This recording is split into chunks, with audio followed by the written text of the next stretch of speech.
ಎರಡು ದಿನಗಳ ಹಿಂದೆ ಪುತ್ತೂರಿನಲ್ಲಿ ಒಂದು ಉದ್ಯಮ ಕ್ಷೇತ್ರದ ಒಳಗೆ ಪ್ರವೇಶವನ್ನ ಮಾಡಿ ಮಹಿಳೆಯರ ಮೇಲೆ ಹಲ್ಲೆ ನಡೆಸಿರತಕ್ಕಂಥ ಘಟನೆ ನಡೆದಿದೆ. ಸದಾಶಿವ ಪೈ ಮತ್ತು ಅಂಜನಾ ಪೈ ಅವರು ನಡೆಸಕ್ಕಂತ ಅಂಗಡಿ ಒಳಗೆ ತೆರಳಿ ಸಣ್ಣ ವಿಚಾರವನ್ನ ಮುಂದಿಟ್ಕೊಂಡು ಅಂಗಡಿಗೆ ದಾಳಿ ನಡೆಸಕ್ಕಂತಹ ಒಂದು ಪ್ರಕ್ರಿಯೆ ನಡೆದಿದೆ. ಇದನ್ನು ನಾನು ಖಂಡಿಸ್ತೇನೆ. ಇವತ್ತು ಪುತ್ತೂರಲ್ಲಿ ಕಳೆದ ಕೆಲವು ತಿಂಗಳಿಂದ ತಾಲಿಬಾನ್ ಸಂಸ್ಕೃತಿ ನಡೀತಾ ಇದೆ. ಒಂದು ರೀತಿಯ ತಾಲಿಬಾನ್ ಹೋರಾಟಗಳು ಜಾಸ್ತಿ ಆಗತಕ್ಕಂಥ ಪ್ರಕ್ರಿಯೆಗಳು ಕಾಣ್ತದೆ. ಈ ರಾಜ್ಯದಲ್ಲಿ ಕಾಂಗ್ರೆಸ್ ಆಡಳಿತಕ್ಕೆ ಬಂದ ಮೇಲೆ ಈ ರೀತಿಯ ಘಟನೆಗಳು ಮರುಕಳಿಸ್ತಾ ಇದ್ದಾವೆ. ವಿಶೇಷವಾಗಿ ಪ್ರಿಯಾಂಕ್ ಖರ್ಗೆ ಅವರು ಗೃಹ ಸಚಿವರಾದ ಮೇಲೆ ಈ ರೀತಿಯ ಚಟುವಟಿಕೆಗಳಿಗೆ ಗೃಹ ಸಚಿವರೇ ಬೆಂಗಾವಲಾಗಿ ನಿಂತಿದ್ದಾರಾ ಅನ್ನತಕ್ಕಂಥ ಸಂಶಯಗಳು ಪ್ರಕಟೀಕರಣ ಆಗ್ತದೆ. ಇಲ್ಲಿ ಬಹಳ ಸಾಮರಸ್ಯದ ಬಗ್ಗೆ, ಜಾತ್ಯತೀತವಾದದ ಬಗ್ಗೆ, ಮತೀಯವಾದದ ಬಗ್ಗೆ ಚರ್ಚೆ ಮಾಡತಕ್ಕಂಥ ಸಂಸ್ಕೃತಿ ಇರತಕ್ಕಂತಹ ಗೃಹ ಸಚಿವರು ಮತ್ತು ಶಾಸಕರ ಕ್ಷೇತ್ರದಲ್ಲಿ ಇವತ್ತು ಈ ರೀತಿಯ ಘಟನೆ ನಡೆದಾಗ ಅವರು ಮೌನವಾಗಿರುವಂತದ್ದನ್ನು ಕಂಡಾಗ ಇದರ ಹಿಂದೆ ಯಾವ ಶಕ್ತಿಗಳಿದ್ದಾವೆ ಅನ್ನುವಂಥ ಸಂಶಯ ಪ್ರಾರಂಭ. ಯಾಕಂದ್ರೆ ಸಾಮಾನ್ಯವಾಗಿ ಅಂಗಡಿಗಳಲ್ಲಿ ಅಥವಾ ಇಂತಹ ವ್ಯವಹಾರ ಕ್ಷೇತ್ರಗಳಲ್ಲಿ ಇಂತಹ ಘಟನೆಗಳು ನಿರಂತರ ನಡೀತಾ ಇರತಕ್ಕಂಥದ್ದು. ಒಂದು ಸಮಯ ಅಂಗಡಿ ಮಾಲೀಕರ ತಪ್ಪುಗಳಿದ್ರೆ ಕಾನೂನು ಇದೆ, ಪೊಲೀಸ್ ಇಲಾಖೆಗೆ ದೂರು ಕೊಡಬೇಕು ಅಥವಾ ಬೇರೆ ರೀತಿಯ ಮಾಡಬಹುದು.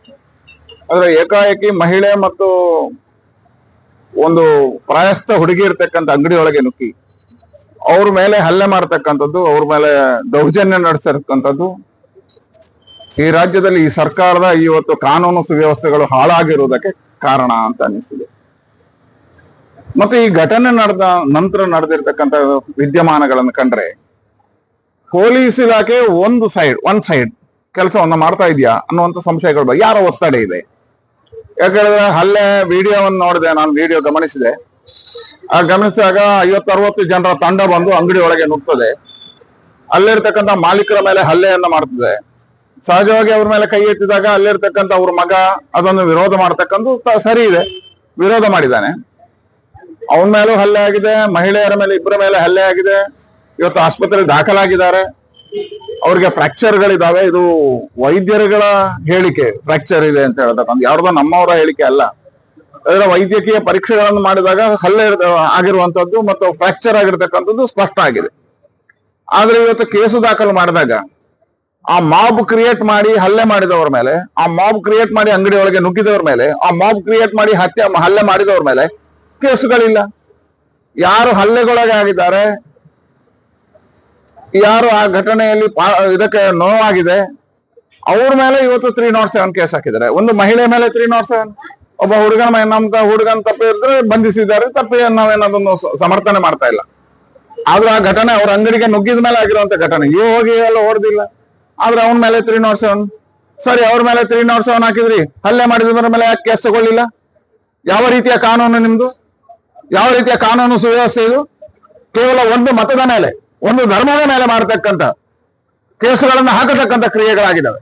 ಹೇಳಿದ್ರೆ ಇದಕ್ಕೆ ಯಾರ ಒತ್ತಡ ಇದೆ ಅನ್ನುವಂಥದ್ದು ಸ್ಪಷ್ಟ ಆಗ್ಬೇಕು.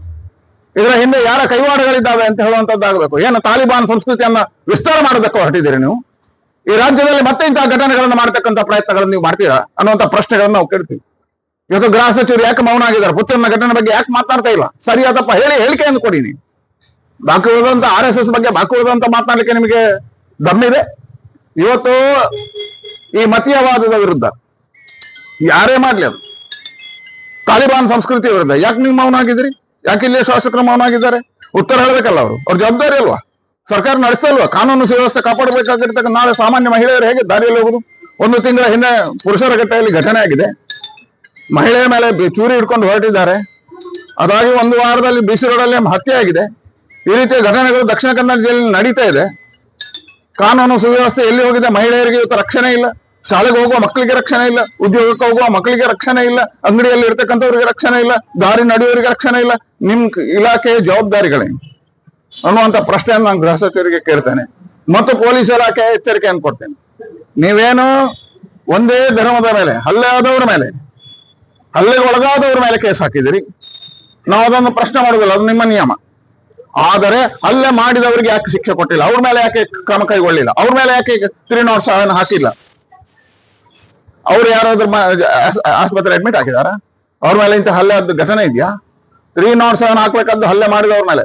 ಹಲ್ಲೆಗೊಳಗಾದವ್ರಿಗೆ ನನ್ನ ದೇಶದಲ್ಲಿ ಮೊದಲ ಬಾರಿಗೆ ಈ ಕಾನೂನು ನೋಡ್ತಾ ಇದ್ದೇನೆ. ಮೊದಲ ಬಾರಿಗೆ ಇದು ಹಾಸ್ಯಾಸ್ಪದ. ಎಸ್ ಪಿ ಅವ್ರು ಏನ್ ಮಾಡ್ತಾ ಇದ್ದಾರೆ? ಎಸ್ ಪಿ ಅವರು ಬಹಳ ಸಮರ್ಥ ಅಂತ ನಾವು ತಿಳ್ಕೊಂಡೆವು. ನಿಮ್ಮ ಇಲಾಖೆ ಅಡಿಯಲ್ಲಿ, ನಿಮ್ಗೆ ಇದ್ರ ಅಡಿಯಲ್ಲಿ ಹಲ್ಲೆಗೊಳಗಾದವರ ಮೇಲೆ ಕೇಸ್ ದಾಖಲೆ ಮಾಡಿ ಅವರನ್ನ 307ಗೆ ಒಳಪಡಿಸ್ತೀರಿ ಅಂತ ಆದ್ರೆ ಇದೊಂದು ಹಾಸ್ಯಾಸ್ಪದ. ಹಾಗಾಗಿ ತತ್ಕ್ಷಣ ಯಾರ್ಯಾರು ಹಲ್ಲೆ ಮಾಡಿದಾರ ಅವರನ್ನ ಬಂಧಿಸ್ಬೇಕು. ಅವ್ರ ಮೇಲೆ 307 ಕ್ರಮಗಳನ್ನು ತಗೋಬೇಕು. ಇವ್ರ ಜೊತೆಗಿರಿ ಅಂತ ನಾವೇನು ಭಿಕ್ಷೆ ಬೇಡೋದಿಲ್ಲ, ಕಾನೂನು ನೋಡ್ತಾರ. ಆದ್ರೆ ಹಲ್ಲೆ ಮಾಡಿದವ್ರ ಮೇಲೆ ಕೇಸ್ಗಳನ್ನು ಹಾಕ್ಬೇಕು.